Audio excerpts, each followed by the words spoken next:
दोस्तों, जब आप में कोई प्रेजेंट में काम करने की काबिलियत होती है, क्षमता होती है, तब हम यूज करते हैं कैन का।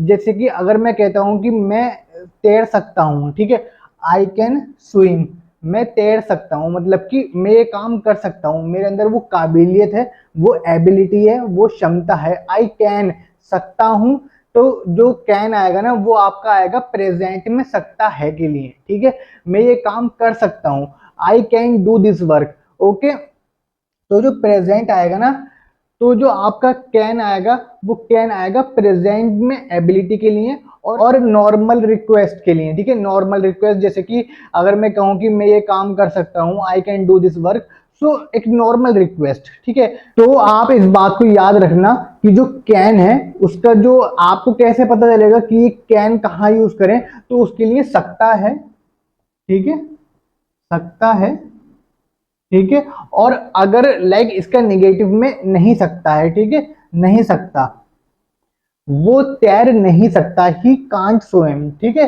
ही कांट और कैन नॉट, ही कांट और कैन नॉट दोनों सेम है, ठीक है। अगर आप कांट लिखेंगे तो बहुत ज्यादा बेहतर है, ठीक है। उसी तरह इसका एक इंटेरोगेटिव ले लेते हैं, जैसे कि कैन यू हेल्प मी, क्या तुम मेरी हेल्प कर सकते हो। अगर ये चीज आप अपने दोस्त से कह रहे हो, ठीक है, आपका कोई फ्रेंड है तो आप उससे कह रहे हो कि कैन यू हेल्प मी, या आप अपने दोस्त से कह सकते हो यार you have to help me. तो यू हैव टू की हम बात नहीं कर रहे हैं, हम कैन की बात कर रहे हैं। तो जो कैन है ना वो लाइक ज्यादा पोलाइट नहीं है, ठीक है। अगर पोलाइट चीज हमें चाहिए होगी तो हम यूज करेंगे कुड का, ठीक है। यहाँ पर अगर हमें सेंटेंस को बहुत ज्यादा पोलाइट बनाना है, हमें किसी से ना रिक्वेस्ट करनी है, तो हम कुड का यूज करेंगे। सपोज करो कि आपके ऊपर कोई है, आपके ऊपर कोई आपका मैनेजर या आपका टेक लीड है, तो आपको उससे रिक्वेस्ट करनी है कि भाई तू मेरा जो है काम कर दे, तो आप कह सकते हो could you please help me, क्या तुम मेरी हेल्प कर सकते हो। कुड यू प्लीज आप चाहो तो लगाओ मत लगाओ, बट कुड यू का मतलब ये है कि आप बहुत ज्यादा पोलाइटली बात कर रहे हो, ठीक है।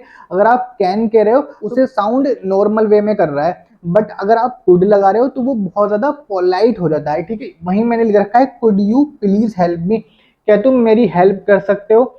जो कुड यू है ना आपका, वो आपका पास्ट में भी आएगा, ठीक है, सकता है की जगह सकता था हो जाएगा, वो आपका पास्ट में आएगा और वो पोलाइट रिक्वेस्ट के लिए आता है, ठीक है। पोलाइट रिक्वेस्ट आप समझ गए ना, could you please help me, could you do this work, तो क्या आप ये काम कर सकते हो। तो जब आप किसी से पोलाइटली वे में बात करना चाहते हो, आप उससे बात नहीं कर रहे हो बट स्टिल आपको आपको आपका काम निकलवाना है, तो आप वहां पर यूज कर सकते हो कुड का, ठीक है। Could you please help me.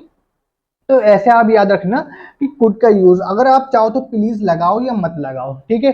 Could का मतलब ही ये है कि वो पोलाइटली, ठीक है। प्लीज का मतलब और ज्यादा आपने पोलाइटली आप इंसिस्ट कर रहे हो, ठीक है। तो ऐसे आप याद रखना। तो जो कैन है आपका वो आपका प्रेजेंट में सकता है, एंड जो कुड है वो आपका सकता था, ठीक है।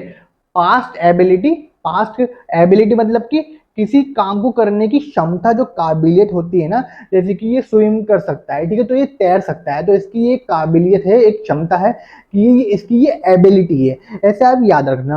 Okay, polite request, polite request मैंने आपको बताया, और ये बहुत जगह यूज करा जाता है पोलाइट रिक्वेस्ट, ठीक है।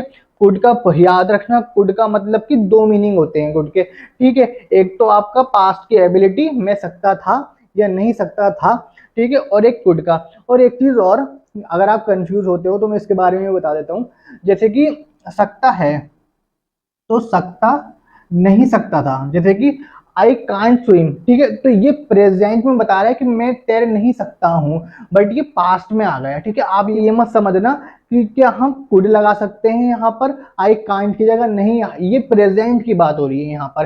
तो वो प्रेजेंट में ये बात बोल रहा है, बट ये जो कुड है ना वो पास्ट में ये बात बोल रहा है, ठीक है। आप ऐसे याद रखना। वो जो अगर नहीं सकता है तो वो इस टाइम वो स्विमिंग नहीं कर सकता, ठीक है, वो तैर नहीं सकता, तो वो जो है आपका नहीं सकता, वो प्रेजेंट में ये चीज बोल रहा है मैं नहीं सकता हूं। और ये पास्ट में ये चीज बोली गई पास्ट के लिए, कुड आएगा आपका पास्ट के लिए और पोलाइट रिक्वेस्ट के लिए, और जो आपका कैन है वो प्रेजेंट के लिए है। ऐसे आप याद रखना।